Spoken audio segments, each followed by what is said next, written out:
송파구청이 주민의 혈세 수천만 원을 낭비했다는 의혹에 휩싸였습니다. 건축 허가를 번복하는 바람에 소송전을 치른 것도 모자라 손해배상까지 했기 때문입니다. 이 과정에서 소요된 예산만 5,600만 원에 이릅니다. 모두 구청 예산, 주민의 혈세로 처리됐습니다. 어떤 사정이 있었던 걸까요? 집중 취재 와디슈에서 살펴봅니다. 송파구 오금동의 한 교회입니다. 지난 2015년 착공해 같은 해 12월 공사를 마쳤습니다. 그런데 이 교회를 착공하는 과정에서 송파구의 일관성 없는 업무 처리로 행정력이 낭비됐다는 의혹이 제기됐습니다. 문제의 발단은 2014년 송파구청에 한 장의 건축 허가 요청이 접수됩니다. 송파구 오금동의 지하 4층, 지상 7층 규모로 연면적 2만 제곱미터의 교회를 만들기 위해 건축 허가를 내달라는 민원이었습니다. 당시 해당 부지에는 실내 수영장과 골프장, 사우나를 이용할 수 있는 복합 스포츠 센터가 자리에 있었습니다.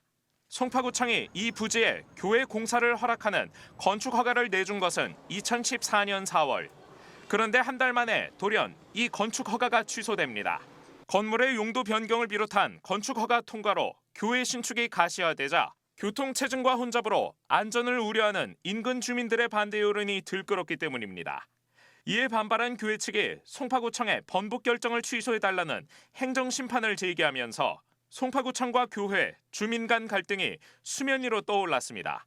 이후 2014년 10월 서울시 행정심판위원회가 건축허가 취소 처분을 합리화할 중대한 공익상의 사유가 없다고 보고 교회 측의 요청을 받아들이면서 다음 해인 2015년 2월부터 교회 공사도 착공에 돌입합니다. 건축허가 번복과 행정심판 끝에 교회 공사도 본 궤도에 오르는 듯 보였지만 또 한 차례의 사건이 터집니다. 바로 송파구청이 교회 측에 1억 원이 넘는 재산세를 부과하면서부터입니다. 지방세법에 따르면 종교시설을 목적으로 사용하는 부동산에 대해선 과세하지 않는 면세특례 조항이 있습니다. 송파구청이 내세운 재산세 과세 기준일은 2015년 6월 1일로 당시 해당 건물은 기존 스포츠센터에서 종교시설로 용도를 변경하기 위한 대수선 공사가 진행되고 있었습니다. 구청의 건축허가 취소 없이 당초 계획대로 공사가 진행됐다면 해당 건물은 재산세 과세 기준일 이전에 종교시설로 분류돼 비과세 대상이 됐을 상황이었습니다. 이에 교회 측에선 재산세 부과가 부당하다며 송파구청에 이의를 제기했지만 구청의 묵살로 교회 측은 1억 3천만 원에 달하는 재산세를 납부합니다. 결국 송파구청에 건축허가 번복만 없었다면 부과되지 않았을 수억 원의 세금 징수가 강행된 겁니다. 이후 교회 측이 일방적인 건축허가 취소로 인한 재산세 부과가 부당하다며 송파구청을 상대로 손해배상 청구 소송을 제기하면서 오금동 교회 신축을 둘러싼 분쟁은 법정 싸움으로 번집니다. 2년 넘게 치러진 공방 속에 법원이 교회 측의 손을 들어주면서 양측의 갈등도 매듭을 짓게 됩니다. 당시 송파구청이 법원으로부터 받은 판결은 전부 패소. 법원은 송파구청이 정당하지 못한 절차로 건축허가를 번복한 데다 이로 인한 피해를 A 교회 측이 고스란히 받은 것으로 판단한 겁니다.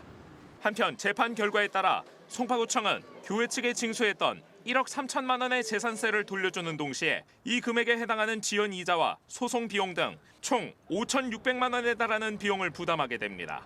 그리고 이 모든 금액은 당시 송파구 예비비로 처리됩니다. 결국 건축허가 번복과 손발 안 맞는 구청의 졸속 행정으로 혈세 수천만 원이 증발한 겁니다. 송파구청의 오락가락한 행정은 당시 기록에서 더욱 두드러집니다. 취재진이 입수한 당시 문건에 따르면 해당 교회가 기독교 이단으로 평가받고 있다거나 인근 지역의 집값 하락이 우려된다는 등 안전 문제를 강조했던 당초 민원 취지와는 다소 거리가 먼 부분까지 고려한 정황이 있는 것으로 나타났습니다. 특히 손해배상 소송을 담당한 재판부가 송파구청의 건축허가 취소 처분에 대해 명백한 위반이라 규정하고 허가 취소가 공적인 목적인지 의심이 될 정도로 정당성이 결여됐다며 담당 공무원의 과실을 명시하고 있는 부분은 당시 송파구청의 행정 처리가 얼마나 부실했는지를 반증하는 부분입니다. 송파구청은 이 사건에 대한 입장을 묻는 취재진의 질문에 당시 해당 교회가 이단으로 평가받고 있었다며 이로 인한 반대 민원과 행정력 낭비를 이유로 건축 허가를 취소했다는 기존 입장을 되풀이했습니다. 한편 일관성 없는 정책으로 손해배상 등의 법적 공방이 불거진 만큼 송파구의 행정 난맥도 도마 위에 오를 전망입니다. 근데 이 사건은 그런 행정절차법이나 건축법에서 예정하고 있는 그런 절차적인 준수를 전혀 이행하지 않았습니다. 민호가 취소가 위법하다는 말은 취소가 되면 안 되었다는 말이죠. 직권 취소하지 않았으면 면세인데 직권 취소해서 과세 주체로 만들어 놓고 사후적으로 또 과세를 한 측면이 있습니다. 당시 이 사건에 연루됐었던 송파구청 핵심 관계자들은 모두 퇴임한 상태입니다.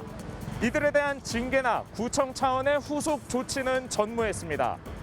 수천만 원의 세금이 증발했는데도 그 누구도 책임을 지지 않는다면 행정의 신뢰는 어디에서 찾아야 하는 걸까요? 무엇이 주민을 위한 행정인지 이 사건은 그 근본 의미에 대해서 생각하게 합니다. 집중 취재 와디슈였습니다.